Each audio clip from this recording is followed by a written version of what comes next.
स लड़की ने अपने पूरे जिस्म पर बकरे की चर्बी लगाई, चश्मा पहना और समुद्र की तरफ चल पड़ी। उसका मकसद था इंग्लिश चैनल को तैरकर पार करना। लड़की ने सीधे 10 मील तक इराकी की, लेकिन उसका कोच नहीं चाहता था कि वो कामयाब हो। चिल्लाकर बोला, धीरे चलो, लेकिन लड़की ने उसकी बातों पर ध्यान नहीं दिया।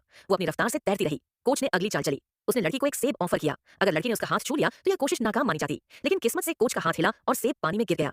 लड़की ने बिना रुके अपनी स्पीड बढ़ा दी। 10 मिनट बाद कोच ने उसे एक ड्रिंक दिया। उस वक्त जब लड़की को सच में एनर्जी की जरूरत थी, लड़की ने उसे पी लिया, बिना यह जाने कि कोच ने उसमें कुछ मिला रखा था। थोड़ी ही देर में लड़की को चक्कर आने लगे। वो बेहोश होकर समुद्र में गिर पड़ा। पहली कोशिश नाकाम रही। 3 दिन बाद लड़की ने दोबारा चुनौती शुरू की। इस बार सिर्फ उसका पापा और बहन साथ उसने बिना रुके 8 मील तैर लिया। तभी पहली मुश्किल आई। जेलीफिश का झुंड उसके रास्ते में आ गया। अब कोई और रास्ता नहीं था, उसे वहीं से होकर जाना था। सैकड़ों जेलीफिश ने उसके जिस्म पर वार की। पूरा बदन जख्मी हो गया। 20 मिनट बाद वो किसी तरह उस झुंड से बाहर निकली। उसके जख्मों पर पानी जलन देने लगा। थोड़ी देर उसने पानी में ही आराम किया, फिर चश्मा पहना और फिर से तैरना शुरू कर दिया।